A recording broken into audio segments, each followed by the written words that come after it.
Hello, we're back. Hey, kids! I'm Johnny Fox. This is a person who's better off introducing themselves. Why don't you tell the lovely people at home a little bit about who you are and what you do? Okay, my name is Bernice Ye. I'm based in LA. I am a stand-up comedian. I was originally born and raised in China, and after working really hard and did 15 years in the tech industry, now I'm a full-time stand-up comedian. So, so how do you get from A to B? So full time career in the tech industry, from what I gather, a successful Yeah. career in the tech industry. A career. So you already have a life in the US, which could be fair to say. I think maybe a lot of people could aspire to, Mm-hmm. and you're gonna give that up for a life of stand up comedy, which you can tell better. But from my understanding, is a lot of driving around, often by yourself, Yeah. town to town to town, state to state to state, club to club to club, maybe not even getting on stage that night. Nuts. Yeah, well, I guess just like going to a brand new country, learn a second language, and then get a culture is not hard enough. I don't know, something wrong with me. I just always looking to live the life the hard way. Yeah. Well, okay, Set yourself a seriously challenge. though, you're asking the question. Should I answer now? Yeah, Like, just speak. Just speak. If you've got something to say, say it. okay, yeah. I mean, it's less about the from point A to point B. Really, it's kind of many points in between. But I think there is a easy way to kind of like. A lot of times I ask myself, hey, why do you do this to yourself, right? Life could be easy. And then when I was in tech, actually, I was good at my job. Like before I quit, they actually was going to promote me to a more like senior management. But I also realized there's something about I'm very good at like doing a good job and then impress everybody because I work very hard. I am fast learner, but at some point, because I'm not so passionate about like going so crazy for it, at some point I got bored. Like I can do good job, but then for me to fulfill my mentally, I just don't get to the next level. So a lot of times I will 18 months I want to switch to a new group and then another group, and then have the same feeling at some point. Just like I'm bored, right? And this point I got to expose to comedy, and then there's like a lot of more small journeys in between I can share later. But at that point, it's like I like comedy. It's something like I feel like things, I'm always very truthful. There are things that in my mind, I'm very honest. I'm blunt and honest. It's not always okay to share at work when you speak truth, So and then I become a people manager, and I realized at the end of the day, when I work so hard, my brain is drained to do more creative work. But if I spend more time on comedy, I am also responsible for my team members' career as well. It's not just me at stake. So I feel like at the time, why not give it a shot? Just like, hey, if I put all my mind into one thing and see what happens, because like right now, my reputation is good. I can always go back to tech if this doesn't work. Yeah. So you bet on yourself, Yeah, and exactly. that's paying off so far. I like it. I love it. I wouldn't do it any other way. Yeah. So comedy. So I mean, so you like we always, the whatever, the funny, jokey one around the office, or is it just like is it a natural thing No, for you? actually, I don't think I was trying to joke around in the office at all. All this time, I consider myself a very serious person, very serious person. But I think coming from a different culture, different background, I always just say what I think, what I observe. But because I have a different perspective, I make people laugh. I just didn't consider I'm funny. I'm just like, why not? Or in a meeting, I'm just the one who are able to say the truth when nobody else is they are brave enough to say it or something. I would just say it out loud, and everybody like, oh, you have this relief, and everybody love because it's true. So I wasn't never trying to joke around. Yeah, I think a lot of comedy, a lot of stand-up comedy, or a lot of my favorite stand-up comedy is just that. It's truth. Yeah. It's life. It's observation, and it's in some ways it's not even a joke in the traditional sense of kind of knock knock, who's there. It's okay. You see the funny because there's nothing funnier than real life, and just to pass that on, really. Maybe you lean into it a little bit because you're putting on a show, but Right. yeah, essentially, it's a lot of the guys and girls up there. It's just life stories. Exactly. And I feel like at some point you also realize uh at the workplace, okay, I'll give you one example. At some point we had kind of like a workshop to tell about women in finance. They teach you how to as a woman, how to be financially successful, right? And then somebody come here and give a talk. Yes, what they were saying is right, but the moment people were asking some more edgy questions, like for example, oh, how do you negotiate, how do you talk to your manager, how do you like compare that with your male counterpart, all of a sudden, like the person who is answered, the panelists cannot really share, because you talk more, you get people all riled up, then it's the corporate have to handle, oh, now we have to be transparent about the pay among different women and men, and the different racial like disparity, and then like it gets scary, right? So it's really, for me to see, even as a manager in the leadership, you try to make the life better or make a difference. It's only to the point still have to follow the rules of your corporate. And I see like being a manager is like what I call a shit umbrella. It's basically the shit coming down. You holding the umbrella and you try to protect the people you have. And then the bigger, if you want to be a good people manager, that's a shit umbrella. And it just your umbrella gets bigger, but they're bigger shit on top. Yeah, so somebody needs to tell my manager that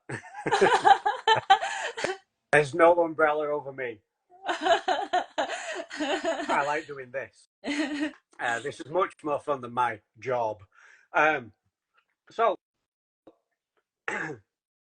so what's it like? So, I have a history. Oh God, I have a few decades history playing in rock bands. Nice, So I've nice. gone to shocker. This guy was in a rock band. No, no. but cliche. I always wanted to call one of the bands cliche, but anyway. But I always had. So I have some sort of performance experience. But if things were going quite to plan in some way, I could always blame the bassist. Mm, mm, mm. You're all on your own. I know that's the How part do is you mentally scary. prepare for that?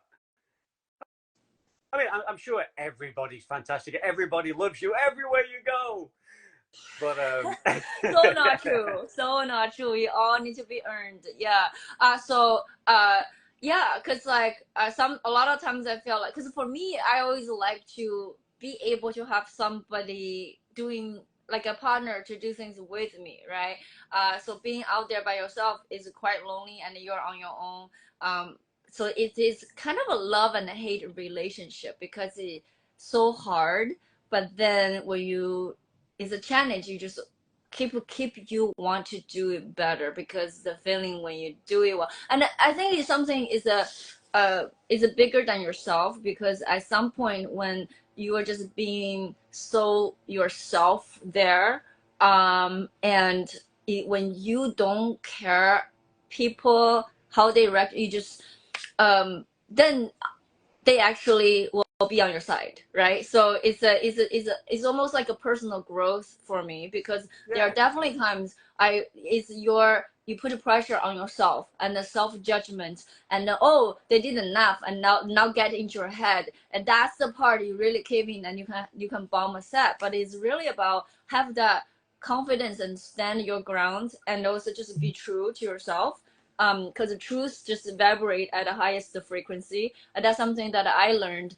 Then I have more fun, and the people can have more fun. And plus, I'm a big introvert, so when there's a group of people around, I usually am the quiet one. I don't really talk that much. So when I have my microphone, it's like, okay, it's fine. I'm here by yourself. You better listen to what I have to say. Yeah. So, what was I going to say? So yeah. So it's because the grind, that stand-up comedy grind, as I Mhm. understand it, that's that's a harsh one.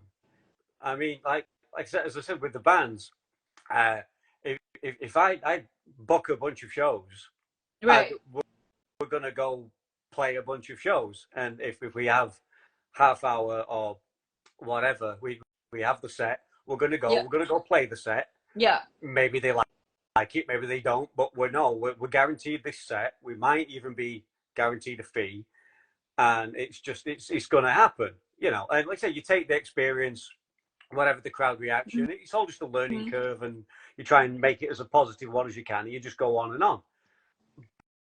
But as we alluded to earlier, this stand-up comedy, you're not Yeah. necessarily even getting on stage and hanging out, like hoping it's your turn this week, and that's crazy. I think there's a two That's perspective harsh. of that. Like, one thing is because when, oh, did somebody send some balloons and happy birthday thing? Oh, Hey. thank you, hey. Two things is like, I think because how I grew up and how hard I worked in my earlier life, the grinding comedy is, I wouldn't say it's nothing, because it's a hard, it's very hard, but it's something that compared to before, like, it's not as crazy before, and I choose to do this because I enjoy it, right? So like, the how do I say this? I love working. Like, I like when I work, and there's a lot of joy. Okay, and then even when I was a kid, I just love studying. It's crazy, but then before it's a different person. Just I'm very rigid before, and like I also I'm a creative, but I was never able to do it. Like in China, when you grow up, like here in America, Asian America, forced to learn piano or forced to do all the things. Uh, Good for them. I was never allowed to do any of that shit, right? Like we only do paper study, math, and like we don't even get to like to do dance or piano. We cannot even learn any art or creative things. I actually really love the dancing, but my parents and teacher didn't let me to dance. They said you gotta focus on the math. So part of me is like, now I'm in America. Now I have established myself. Like there's something that I always wanted to do. I want to do that. But back then, I would also from elementary school to middle school to high school. We don't even have Saturday is not the weekend. By the way, Saturday is a work day, right? So like 6 days a week, I will study maybe like in high school, I study 18 hours a day. That's like 6 days a week. And then I got to into the Harvard of China, and then so I just had that life of being determined and study very hard. But not just that, because there's a lot of very high emotional stakes and the risk I need to take, I need to bet on. So even when I came to America by myself, it's like very scary to other people. I wasn't as scared. Like I was like, I've done this before, and so just you have that a risk tolerance level is my risk tolerance level is pretty high. And comedy, as much as hard it is, I just have the confidence of being able to handle a lot of the uncertainty, and then to have a thick skin to take criticism, because I think in my life my mom has criticized me so much, and then I just have this sense of I do me. So there's that part. But second part is also, yes, it is very hard. There's also a lot of, like, as a minority, like I'm an Asian female from another country, have an accent. So there's a lot of things that disadvantage work against me. So for me, I also have always like, don't necessarily do things the way other people do it. You got to find a way that works for me. So for me, I'm always looking at where is the opportunity and what is the unbeaten path that could potentially I can create for myself instead of following everybody else's steps. Yeah, that's one of the main things that I'm learning, and then after learning, I try and pass on to everyone I have on here every week. Whatever your medium of art, it's all self-expression, and it's all finding your voice. And yeah, when they say it's all been done, and there's some truth to that, of course there is, but it's never, whatever it is you do, it's never been done the way you do it, you know, Yeah. because you're you. You too. Whatever it is that you do, whether it's painting, stand-up comedy, music, whatever it is you do, nobody does it like you. So it's new and Yeah. exciting, and it's going to be good. Yeah. That little twist that you put on it, someone's going to be blown away by that. So Yeah. keep doing Exactly. it. Don't be disheartened. Yeah, there's a lot of competition. There's a lot of people doing the same thing, but it's not quite the same. So there's plenty of room. Exactly. Go out there and be you. Yeah. That's like, I feel like that's the reason why I also love comedy, because like when I was working in tech, I feel like there's a lot of emotional like health or maturity I don't have to reach, yet I can still function day to day. And then so comedy or any art, music, same way, you have to be so honest with yourself. Like you have to really look inside who you are as a person. And then when you run into the shadows, you're like, I don't want to touch it. But for me to really create the truth, put the truth out there, you have to go there. Yeah. So it's a personal growth in the process of creating the art itself. So what's what creating it? So what's the writing process like for you Hmm. for a set? I know from show to show that you can grab you might get 10 minutes at this place. It could be 4 minutes somewhere else. So there's a lot of flexibility needed. A lot of from the material that you gather. What's your process like? So my processes have definitely changed over the years, because when I was new, I would write, write on the computer, write on the laptop, and then rinse and repeat. And you go to open mic and something doesn't work, you try to change it. And then as time goes by, actually I started to realize I'm not the type of person that I can sit down and write. The moment I write, because I'm also dyslexic actually, so I cannot spell very well. I also cannot read very well. It's so most of the time is for me is to from conversations. I would just like be having conversation with different people. Some topic come up, and I will just say my opinion, or I will tell a story of what happened. And sometimes you will see, every time I talk about this, people laugh. Then I will realize, oh, there's something there, right? So I like this because it's conversational, it's truthful, and it's something like I kind of like, it's very natural. Like nobody know. I hate it when comedians talk to you and they're just doing a bit. I really don't like that. And it's like, can we just be real human beings for a while, right? And I also really don't like when I'm having a normal conversation with a regular person. There's, oh, you're a comedian, let me tell you a joke. I really don't like that. But and it happens all the time. But so for me, that's kind of the where I extract the premise. When I have the premise, and then I also realize I want to talk about something that I personally really care. So every time I think about something or I'm going through something that evoke an emotion, whether I'm annoyed, whether I'm just like, why people do it this way, and I keep coming back. So it's a thought that keep coming back to me in the shower, and then sometimes a thought, a line will come up, and then I just go to open mic to try the thought, and then generally, I feel like when you devote creative energy, this is my visualization. Like there's always the creative thing is like a waterfall. It just constantly is a stream going there, and you just have to show up under that waterfall to take a shower every day. So then, like your creative juice get the keep on replenished. So a joke will just take its life. I like that. I like that. Yeah, I'm going to be talking a lot about waterfalls in episodes to come.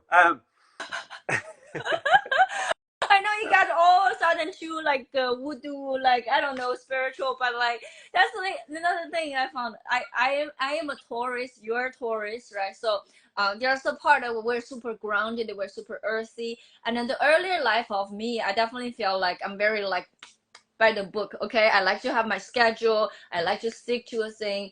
But then later, I was like, what happened to me? Why am I like so like this, right? And then I found out my moon sign is a Gemini. The two things are so contracting, but also make me like balanced in a way. Yeah, yeah.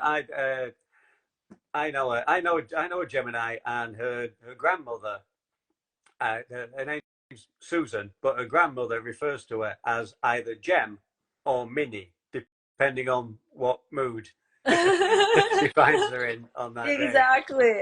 Exactly. Oh, by the way, do you read comments? I actually was noticing somebody left a comment. I don't know if they're still Oh. there. There is somebody said hi to Bridget, Connecticut. Hi, Tommy. I don't know if they're there. And then Steven was there. Okay, that's the only two comments I see so far. Okay, so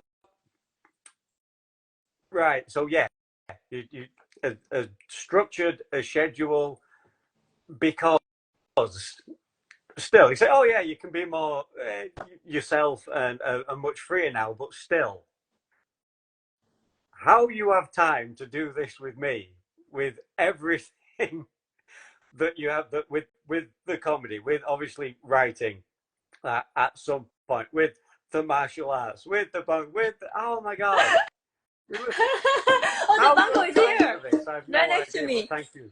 The bungos right here. Hey. Well, I mean, how I might have time. I think in a way also, we got lucky because I just came back from Singapore, so this week is also my birthday. So I kind of just clear out the calendar for this week. I didn't book shows. Yeah. I was like, this week I'm just going to play. And I also feel like sometimes you got to leave room for some unexpected things that just embrace it. Because hey, wait, I don't know what we're gonna talk about. Maybe we'll talk about some really good juicy stuff. We don't know. That's the Yeah. benefit of like I don't work a corporate job anymore, right? So like I don't really have to stick to a 9 to 5 thing. So why not? This is the luxury of the lifestyle I chose. So Yeah. So let's do it. Let's just move on slightly. Let's just talk about the martial arts for a bit. That's a relatively new thing. me, Yeah. yeah, for sure. Yes, I learned started martial art really late. So 2 years ago, I just look at the calendar. Just a little bit over 2 years ago, I started, and it's really interesting because there's multiple phases of it. When I so first thing first, growing up in China, nobody learns martial art, right? Nobody, like you might breed like a craziest imagination is like what? Like nobody learns martial art. That's like waste of time. First of all, and then when I first came to America, and then people have this like a Asians stereotypical learn martial art, blah blah, and I was like, where did that come from? And also I'm really annoyed of those people who ruined it for us, because I think it's okay if I walk around, people just assume I know martial art. I'm okay with that. Okay, I feel like we'll be a little bit safer if people have that assumption.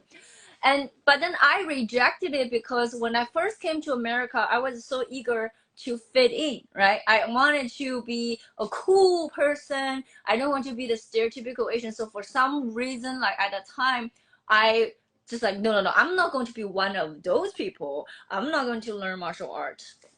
But as time goes by, and actually comedy is the thing that got me to embrace my own heritage a little more, culture. Because when I grew up, I did not necessarily have the best experience with China as the big environment, because like so much so it's about conform. You got to follow the social conventions. There's a right and there's a wrong.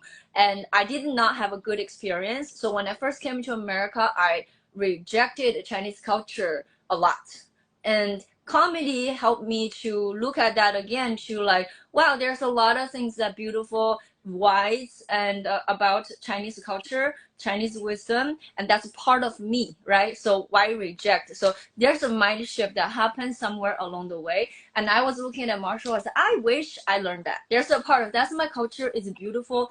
I wish I learned that.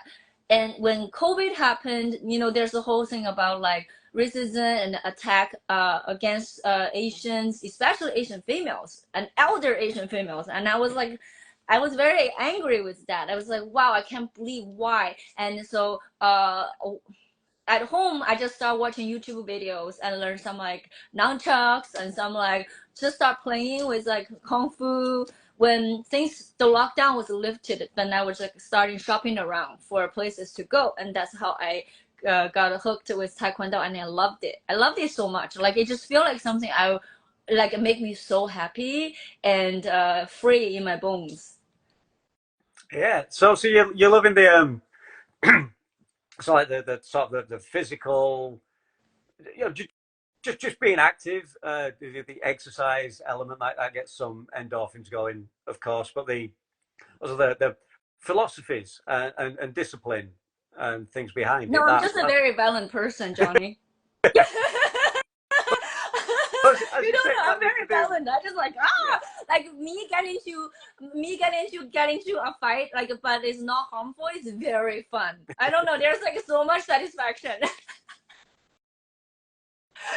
Listen, when you're saying just stereotypically how people would assume that an Asian person knows martial arts, for a female in another country as well, there's the pro side of that is there's you Yeah, texting on your iPhone, and there's the white chick next to you. If someone wants to steal an iPhone, they're gonna get her. They're gonna leave you the fuck alone I because they're just know. gonna assume. I know all these Asian Americans ruined it for us, right? They were out there. No, we don't do martial arts. Like, shut up. Why? Why would you tell people? I Yeah, am more vulnerable. yeah, I know. I was like, okay, this is all the time. Okay, just keep it another 10 years, at least. So what? Excuse me. So what belt are you up to now? Right now, so I am blue belt in Taekwondo. So it's still like I think beginning to intermediate. I think it's intermediate because, but I also think it's from the higher belt get to black is a long journey. So like I think I still consider myself a beginner, right? And then eskrima, I also do eskrima, which is Filipino sword fighting. That one I'm a green belt. Impressive, impressive, badass. I'm just having fun. I'm just It having is. fun. It's Yeah. kind of it is something. It is something I always thought about and never went to. And I was talking to someone recently, an old guy. He's 63 years old, and he would kick my ass in under a second. Um, and he showed me a couple of things, sort of in slow motion, Yeah. just chilled out, just like if we would got to talking, and it was like, hey, just keep your body limp and just so I don't hurt you, and you just put your arm out like this and watch this. And it was like finger and thumb on my wrist, and then I'm on the ground, and it's It's all like, the chi and yeah, energy, it's right? real. It's like, it's real, dude. All those films you're like, it's fucking real. It's real. I love it. I love it. Also, it's another thing. Uh, you know how people say they don't go to gym until they have to pay because they don't want to waste money, so then they go. And to me, it's like uh Filipino sword fighting is like pretty violent. And then when we do the drills, like if you get hit, you will hurt, right? You will have be injured. And I have like pretty like a ADHD, like I'm pretty like high level, not high level. I mean, I just like my ADHD is pretty obvious. So when I'm like learning Filipino martial art, like sometimes my mind drifts, and I got scared. It's like, oh no, the sticks are coming, right? So I feel like it's the rare focus I can have. Like a lot of times my mind drifts, but when I do the sword drills for that 15 minutes, it's like the best concentration of focus, and it feels really nice. Yeah, and do you feel that crosses over, into other aspects of your life, even, there's just, you're very focused and scheduled at getting a job done anyway. We've established that, but even more so through this training, does that help in other aspects of life as well? I I maybe because I also get hyper focused too. Another thing is weird. My dad, because growing up, like there's so many people in China. It's always crowded. There's always stuff happening. My dad trying to. I think he came up with this story. He said like you need to be able to focus no matter how the external environment it is, right? And he was like, Chairman Mao would go to the busiest park every weekend to read a book at the center of the park to train himself to focus. And so I was like, sure, I can do that too. So I was like, when I do my homework, I always listen to music. I always have something else going on. So right now, a lot of time, if I do work, I can tune out the entire world off. Like I don't hear anything happening, which is not good sometimes. My husband complained that why are you not listening to me? I didn't hear anything. Yeah. Why are you trying to talk to me when I'm working? I don't even hear I don't hear anything. Like literally the noise and sound disappears. I don't hear them. So, so the next thing is what we're going to do. We're going to get to know. We've talked about the career. We've talked about the martial arts. Let's get to know Bernice a little better with a thing I do. Okay. We're going to play a little bit of this or that. Oh. Yeah. Okay. No wrong answers, just for fun. Okay. For example, I always start with a simple cats or dogs. Cats. Finally, everybody's been saying dogs. Really? Everyone. I think pretty much I think this is episode 18, I think, and with a few bonuses, but 18 that I'm counting. And yeah, pretty much everyone's been a dog person. Well, I don't know. I think if I think this, the people are going to be furious. I'm going to get canceled. But I'm just like, dogs are so overrated. Like, So yeah, dogs are so overrated. I've been putting that disclaimer out there, because we're on the internet and you know what the internet's like. That just because you pick cats, Yeah, doesn't mean you hate dogs. I don't. I don't it's not hate really. dogs. It's just a bit of fun. Okay. Yeah. Do that. Like, I still stand by my statement. Cats. So, would you rather go skydiving or scuba diving? Skydiving for sure. Yeah. I did it. Have you? Yeah. Yeah. Yeah. But scuba diving freaks me out. Like, it's so scary. Falling out of a plane from a few miles up's fine. Well, like because like skydiving, I feel like well, obviously I'm doing the tendon, right? So I'm strapped to a guy, whatever, right? Yeah. And also I feel like they are so strict about all the safety procedures they teach you, and then you go. The problem with scuba diving is like once you are down there, like it's up to you to do whatever, right? And they cannot hear you, and then I feel like I'm going to panic and I'm going to rise to the top, and then I heard this whole blood pressure because the pressure will change if you go up too quick. Yeah, and then your blood will explode. So like I'm just having this image of like I panic and then I went up and then my blood vessel all exploded. Okay. So, do you consider yourself a leader or a follower? I think a good leader is a good follower. So Smart ass. Um, what else have we got? We've got here. Oh, do you prefer a big party or a small gathering? Small gathering. Yeah. Yeah, yeah. Would you? Ooh, money or free time? Oh, mm, because like the thing, I was gonna say free time for sure. Um, but then like that you need to have some money. But then like if like I just feel like I free time, still free time. Yeah. Yeah. I mean, I think if you, hopefully, if you're using it properly, Yeah. should you be lucky to have some money, if you're using it properly, the money can buy you the free time. Exactly. Yeah. Um, Yeah. we have the technology that can do all the boring shit for you, or you can pay someone else, or things like that. Hopefully. And another Um, thing I always feel like comes to my mind or help with my life choices is uh sometimes you know my ultimate life backup plan. My ultimate life backup plan is to be a monk. Okay. So because when I was young, my parents they didn't take me to many vacations, but one time my dad he was on a business trip at is on this island not far from Taiwan. It's in China, not the Taiwan part, but they can overlook the Taiwan. So like it's a very warm island, and on the island there is a Buddhist temple, very beautiful, and the Buddhist temple have a school you can study there. And that was so long ago. That was in the 90s. And I went there. I was like, wow, here it has amazing view.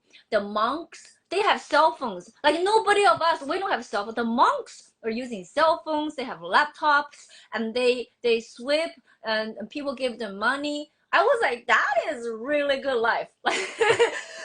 Right?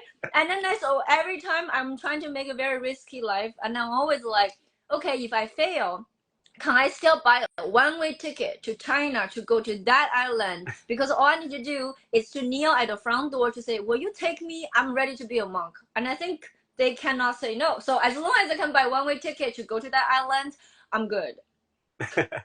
you know, I have one short monk story. I once met a Hare Krishna, a monk. There was a monk. I was coming up from work, and there was the guy. He had the robes. He had the shaved head, the satchel, just hanging out at the bus station. Yeah.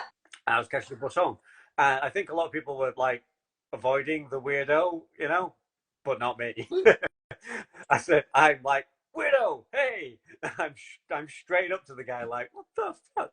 Hello, who are you? What are you doing? What the hell? And so he said his piece, he told me his, and he offered to sell me a book, Oh, all about Krishna consciousness and etc.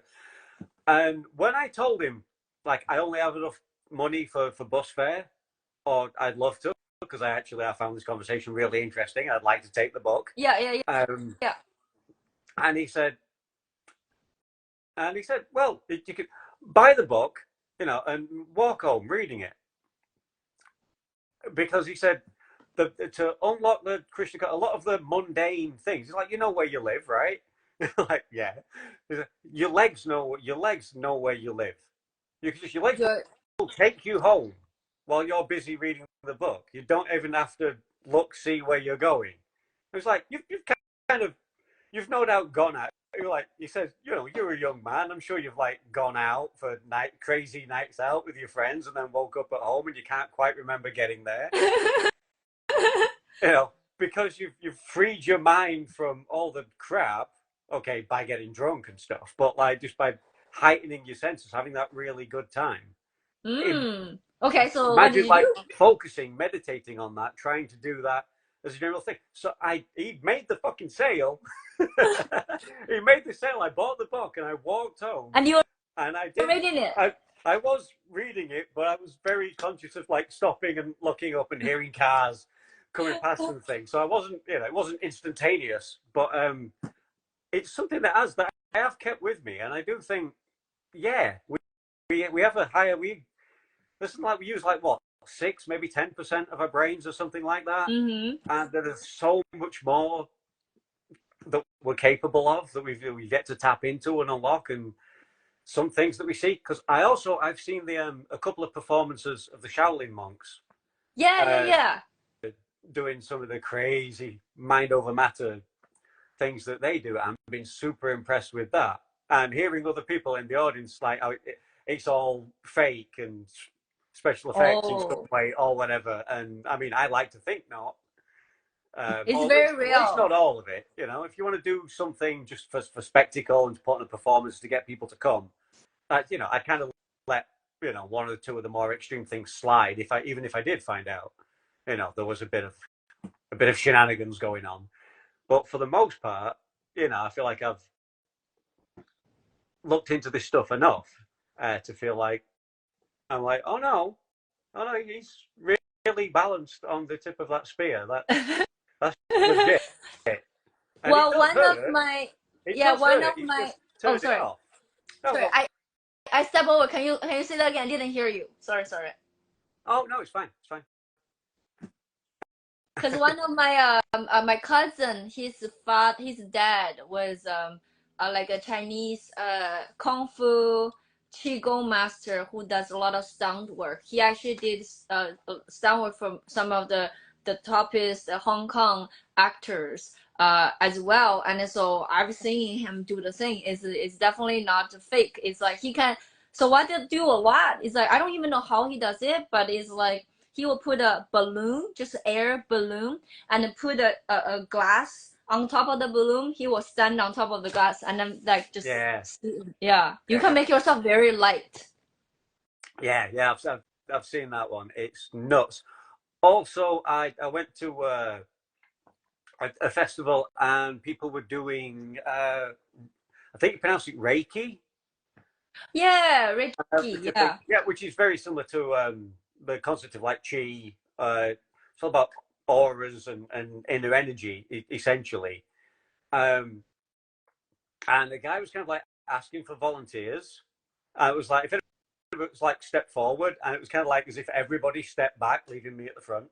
you So it's love like, this shit. You thank love it. you on the stage, little man.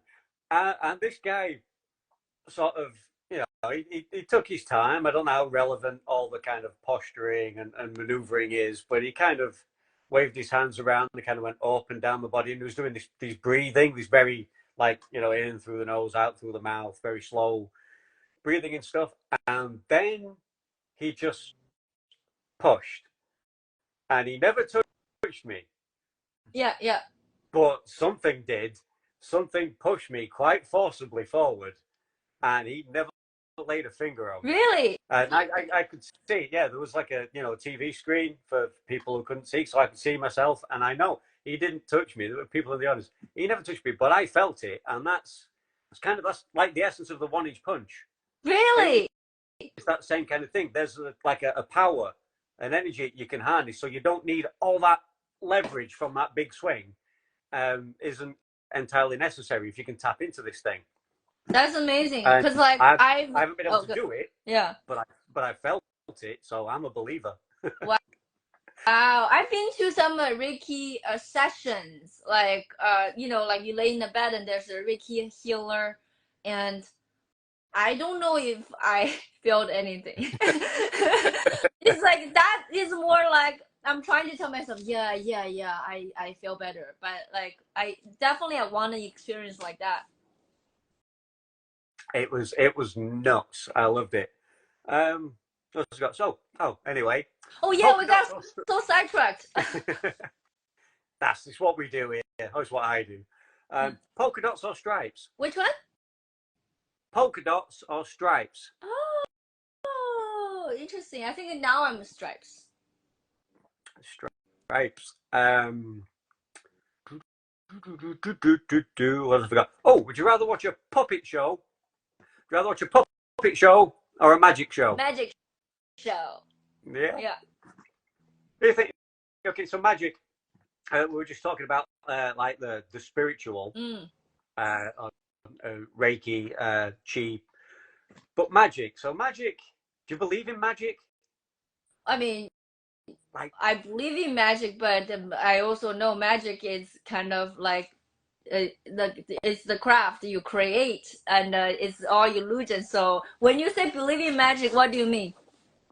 Yeah, I mean, there's the magic, there's the misdirection, Mm-hmm. the very smart person who gets you looking over Yeah, there while he throws the ball away and goes, "Hey, no yeah. ball," and you didn't see that, which is a skill Mm. and very clever and still, I think, pretty impressive in its own way. And then there's, you know, magic. you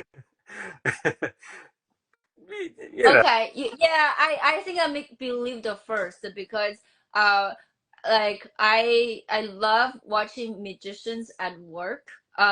Like so because we're in LA, there's a magic castle, so you can go there and watch all the different acts and the different magicians. And after a while you kind of get a sense of, oh, I see what you did there. But then like there's also the part of like people are so creative, like you cannot even possibly comprehend what happened, right?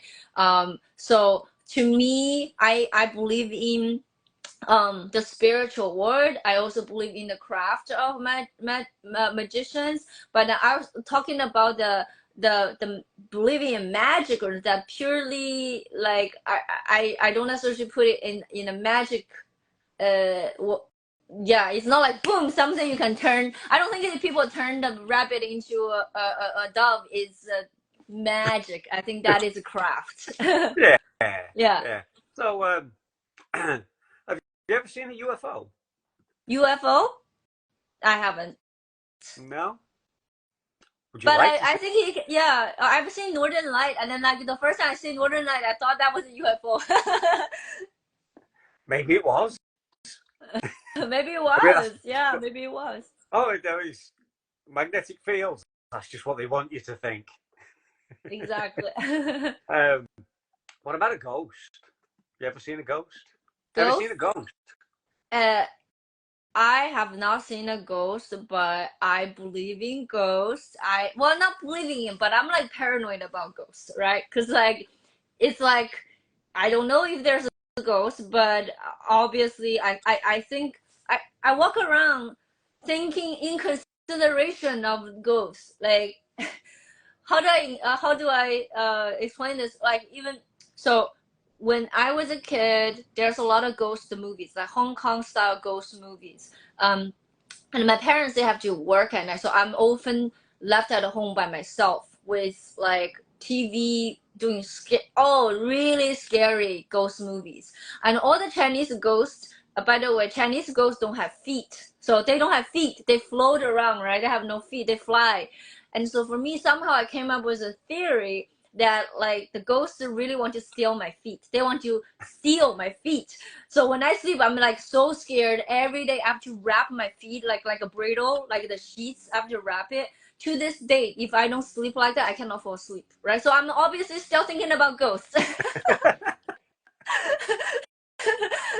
Like also like for example in Seattle, there's this beautiful place called a Deception Pass. It's like have like it's like it has a, I don't know how to do it. It's like water and they have beautiful mountains and a bridge. It's very beautiful. It's a tourist scenic point viewing point.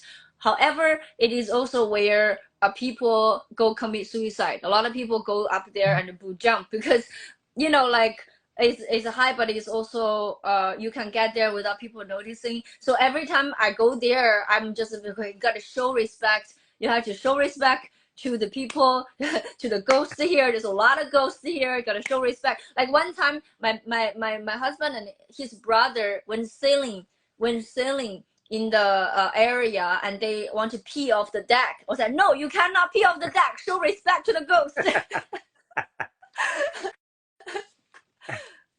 So I guess I believe in ghosts. I guess. Yeah, yeah. There are definitely things in this world we have yet to understand.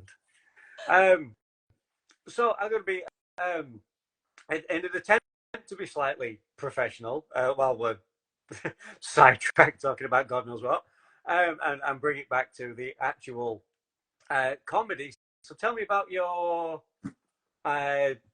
Do you have sort of like comedy heroes? My Is it comedy heroes. your I favorite think stand-ups? yeah, Yeah. yeah. I think obviously this list always keep on changing a little bit, but I would just say people who inspired me at the early days that made me want to do comedy are Chris Rock. That's a big.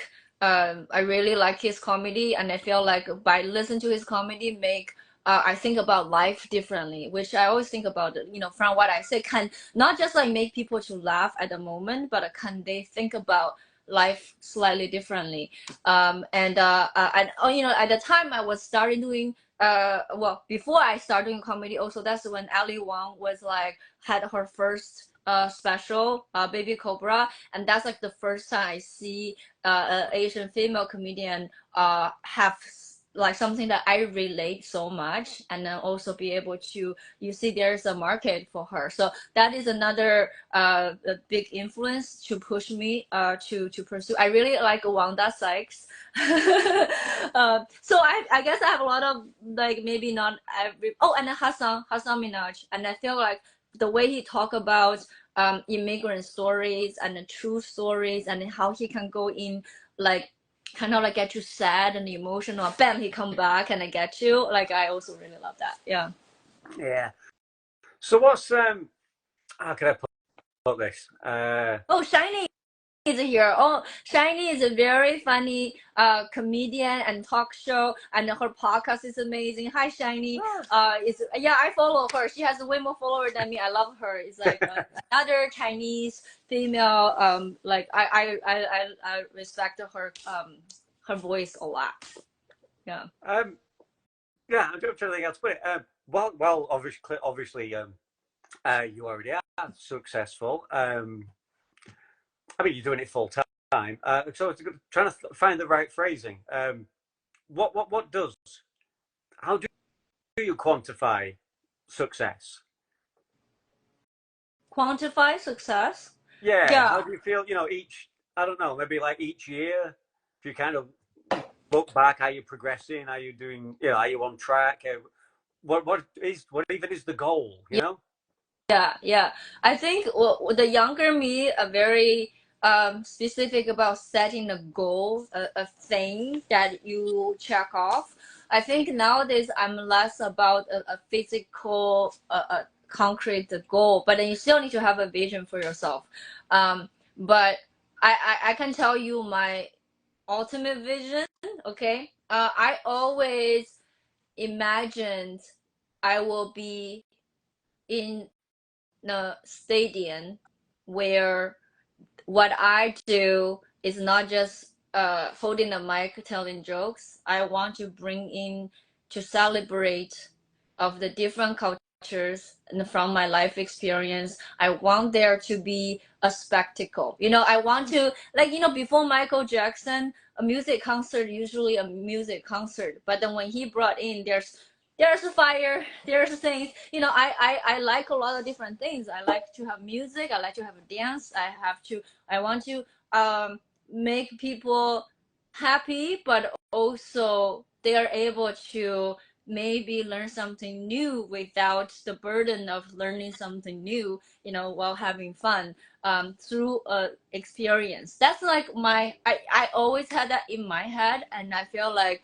everything I do bring me a little bit closer to that. But that is not a goal for this year, right? That is kind of like I have imagined something that, hey, in 10 years that I imagine that happening. I still believe that can happen. So, but how do I evaluate success? By the way, is your internet okay? I feel like Yeah. your side is dropping. Okay. Yeah. I'm fine. Yeah, the biggest success to me is like, do I enjoy the person that I'm becoming? Yeah, so I look about every year. It's like me compared to last year, where I'm at emotionally, where I'm at, like, how is my personal relationship going, how am I handling the different, like, when outside things going good or going bad, how I am being emotionally, so looking back from this year to last year, I think a lot of the growth also come from how do I treat people in my life, right? Because before, if between friends, if something that doesn't go well, we kind of just drift apart. But then like I actually, I feel like that's almost like 12 steps of a AA or something. Like I reached out to all my friends. We kind of lost in touch, but we also reconnect. And so I did a lot of things like that too outside or the comedy things. But it's also because of comedy forced me to face life in a very honest way, that I must grow as a person, and I ended up to doing these things too. So I feel like true success to me is that. That's beautiful. That's absolutely. Say like, oh yeah, I'll play the bigger venues and longer sets and where's my Netflix special? Everybody else Eddie, has got one. People I I've mean, never heard of have got one. Where's mine? you know, I feel like all the things, those are the things. Of course, I like when the right things happen. I want those too. But then like I also at this point, when I was like beginning with comedy, I'm more thinking in that terms. Now I feel like there's just not one way to success, right? And also fame. What is fame? Fame doesn't mean you are good at something. It just means you have more eyeballs on you. It only means people are willing to spend attention on you. And so you can be good or you can be really bad, and people are looking at it, you are being very bad. So like to me, fame is a thing that I'm like, it's overrated. It's overrated. Oh, so true. I've been saying this. I've found myself saying this over and over and over again. That it's art. It's totally subjective. Yeah. What I really like it. You don't. It's not. I really try as I've got older. Certainly, Yeah. I never say that anything's bad, and it's not that everything's good. It's just Mm-hmm. because I might think it's bad, but I would never articulate that. I would never say that. I would say it's not for me. You Yeah. know, Oh, I that's wouldn't another say it thing. was Yeah. bad because whatever someone's doing, Yeah. if I, I saw a stand-up comedy show and it didn't make me laugh in the slightest, but they're better at it than I am because they're out there doing it, being incredibly brave, and I should just take it as inspiration that someone was brave enough to put themselves on that stage Yeah. and try this out, say this stuff. Yeah. And I should be inspired by that and try and apply that to my life. And if I had the guts to go do something, what is it that I want to do? Because that guy's still, Yeah. Yeah. above Yeah. me in that sense, whether I thought his material was any good or not. And there's probably someone, a couple of seats down, laughing their ass off. Yeah. So, Yeah. that's how it is. It's the same with like how much money something makes. It's I really like my movies. Yeah. A big Yeah. part of what I talk about in here is oftentimes movies, and there's so much focus on $1 billion weekend box office, and I always try and say, for argument's sake, let's just say it cost $1 to go see this movie. Yeah. So it made $1 billion this weekend. So 1 billion people went to see it. If 1 billion people walked out 2 hours later thinking it was garbage, then it's not a good movie. I don't care if it made $1 billion. Yeah. Yeah. You Yeah. know, Yeah. not that's not how you decide whether art is good or not. Whether it made money. As you say, the same goes with fame. If you've got a good agent, if you've got a great PR guy, you can you can achieve quite a bit without actually being particularly talented. I'm not to discounting people with fame, right? Because a lot of people worked really hard to get to that place. But I always think the mind shift is not like, okay, now that you have it, you can.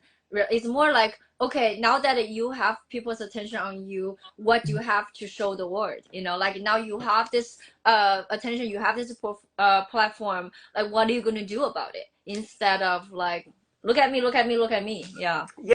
Yeah. Another thing I heard recently. I can't remember who said it, but I saw a guy when asked about success. I said, success means being able to say no. I said, I'll know I'm successful when I can say no. When it's Mm-hmm. nice to have the offers and you want the offers, but it'd be nice to be able to not have to take every show and have some time for me because I can afford to do that. That I feel mentally I'm not going to be off the radar and everybody's forgotten who I am, and then nobody's going to want to hire me. When I feel I've got to a place I can say no and turn down a bit of work and have some time off and feel comfortable with that, then they'll feel successful. And I thought that was that was a kind of cool way Yeah, of looking at it too. that reminds me somebody actually I think it's I don't know, I can't remember exactly, but I think it's something like the true wealth is when you cannot own anything. Like you can not own anything. Yeah, And then the true wealth is when you have like time, you have the luxury. The new wealth these days, new definition of wealth is actually when you have that time and the freedom. Um, but I understand we're back to the question earlier. So, oh, uh, time or free time, right? Money or free time. It's not quite like that, but I think it's like when you made it, the success you made it, and if you became the slave of your money or your commitment, then I think that's a defeat the purpose. very true, very true. Um, okay, we're closing in on calling it a day. I love how on time you are. It's like how But Brits roll. Like I love it. so so it has been said. Yeah, so you have been called the Jackie Chan of comedy. Is that right? Yes. And that you take that as a compliment. Oh, I came up with that, and well, no, okay, it's kind of like sort of I came up with it, but when I was doing a lot of like a comedy, when I was creating skits and sketch, is a lot of that is kind of like movement and the martial art, physical humor added to the whole thing, and then people are like, oh, Jackie Chan. I got a lot of comments in from the online or fans calling out the Jackie Chan, and I'm like, okay, Jackie Chan of comedy branding. I think it's. I think that's good branding. I think that's good branding. That's a, get it on a t-shirt. Get on the Put it t-shirt. Well, I mean, on a t-shirt. he is always a huge inspiration. I'm a big fan. I grew up with Jackie Chan movies, but I also really love what he did. Is like he is the one who in all his movies, he has been authentic to our culture. He made it universal to the whole world, right? Like he made something that is we hold very tight within our culture, but he find a way to share universally to the whole world. While Hollywood, there are plenty of Hollywood movies and script to create a character. He has to play a stereotypical Chinese person, and he didn't like it. He still maintained the dignity to say no, and Yeah. he also like keep the authenticity of the culture, which is something that I always remind myself about my comedy. Yeah. Yeah. Yeah. I grew up with Jackie Chan movies. I mean, I'm still watching Jackie Chan movies, old and new, and I mean, we all like Bruce Lee. Who doesn't have time for Bruce Lee? And sadly, we'll never know where that career could have gone. But Jackie Chan was, yeah, I think partly through the comedy uh, aspects of some of his movies, they may be more like accessible, especially as a younger child. If parents didn't necessarily want you to see too much of the violence or whatever, it made Jackie Chan movies maybe a bit more accessible Mm-hmm. for that. And I've just never stopped learning. I would love to meet the guy. I think I have two kind of another question I sometimes ask is this: what's the celebrity that you'd most like to go for dinner with? Oh, you just said it, Jackie And, Chan then. I would for Jackie Chan and Bill Murray Mm, are my two. nice. Yes. Okay, that's a good too. That's a good too. What about you? Oh, you want me to pick two? Yeah, well, at least one. At least one. Well, Jackie Chan is number one for sure. Yeah. Um, okay, let me see who is another one I want to go to dinner with. Uh, okay, maybe. I don't want to make it. Oh, okay, fine. That's what came to mind. I just go with it. Jason Momoa. Jason Momoa. And why not? Why? Why I not? just want to see the contrast. I just want to see like how much bigger he is compared to me in person. Yeah. But what if he's not? Huh? What if he's not? How would that feel? What if he's I don't actually know. like? I don't think he is, but it's all camera tricks. Well, I don't know. Maybe I was thinking about a different person, but like I just like that they came to my head. So I'll go with it. But did you see him in the last Fast and Furious? Hmm? Did you see him in the latest Fast and Furious? I did not. No, he's Oh, hilarious. is he His comedy in that is absolutely amazing. really? Yeah, Okay, then I, I'm like even a bigger fan. I I, have to watch that. I'm not particularly like a fan of the franchise as such. It doesn't. I'm not. And some people, I guess, with all the fast cars and stuff, it's kind of like porn. If you're into fast cars, that's not a thing for me. I love Mm-hmm. stunts and action movies. That's great. I actually grew up on a pretty steady diet of Hong Kong action movies, so in a lot of ways, some of the Hollywood movies they don't even come even close to matching up. I was kind of spoiled from Yes. a very Yeah. young age Yeah. for action movies, but uh, especially since I started doing this on the internet, it's a bit more of a I have a bit more of a professional obligation to kind of stay up to date with some of the stuff. So I watched that Yeah. latest Yeah. Fast movie, and I've is far beyond Oh, just I am big. can I I change am my big man answer? with muscles.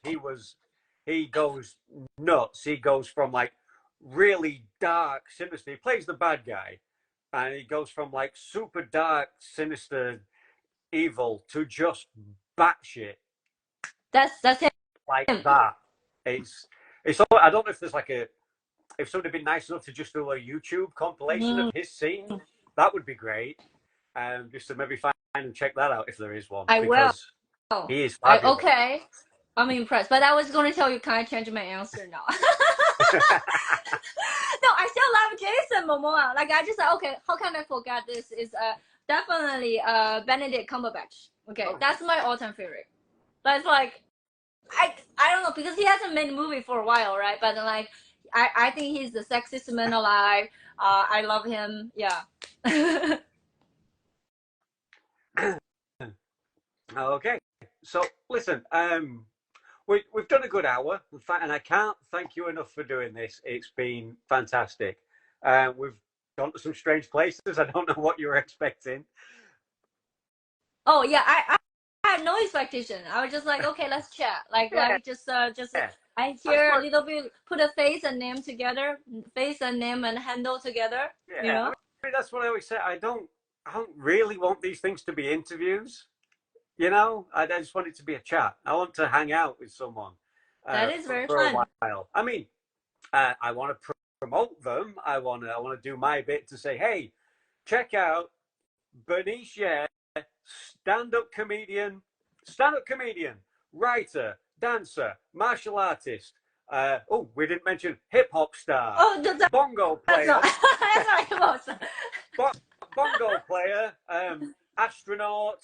Uh, she, has got her own fashion brand. She has her own fragrance. Some So of you these just like, things, she's not good at anything. some of these things may not be true, but if you want to know which ones, you'll just have to look her up and like and share all the socials, as I'm sure you will. Um, but just quickly, just for giggles, if you did have your own fragrance, Mm, as I'm sure you probably will one day, because everybody with any kind of celebrity status does, yeah. uh, what would you call it? Maybe it was just call. I don't know yet, but maybe Dojo Diva. Oh. See, that's very bad. You know, I would have said, call it Bing Bing and have it smell like chicken salad. Oh, like onions. Well, dojo diva is like something that will make you smell good after a workout. So. Yeah. See, that's it. So someone's going to hit you up now with an offer for. Okay, Let's do sure. that. Thank you, Johnny. That's all you.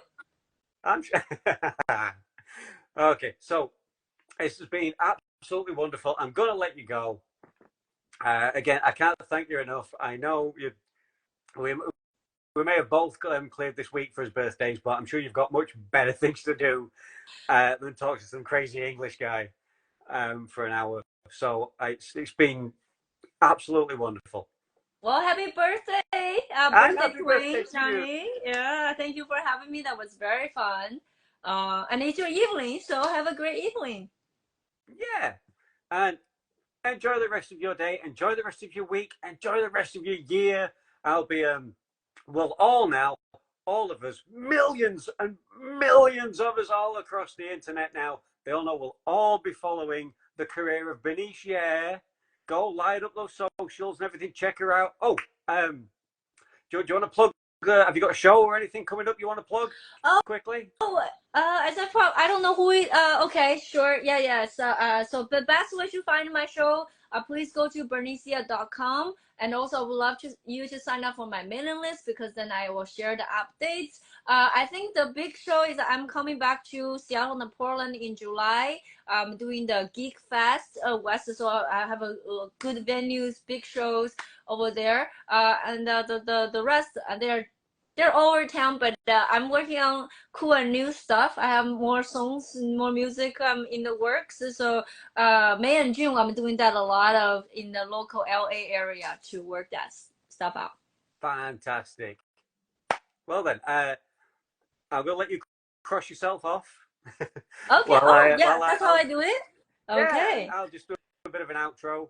Thank you Okay. very Bye bye very much. bye. Bye bye bye. Thank Bye. you. And there she goes. Ladies and gentlemen, boys and girls, the fantastic, the beautiful, the badass, the belly laugh making Bernice Ye. Go light up those socials. Go check her out. How can you not like her even more than you already did? Or now you're in love with her as much as the rest of us? Just go show us some love. Like everybody I get on here, they're all fantastic. I'll be back next week. Same time, same place, same John time, same John channel, or whatever. So, as the sun sets slowly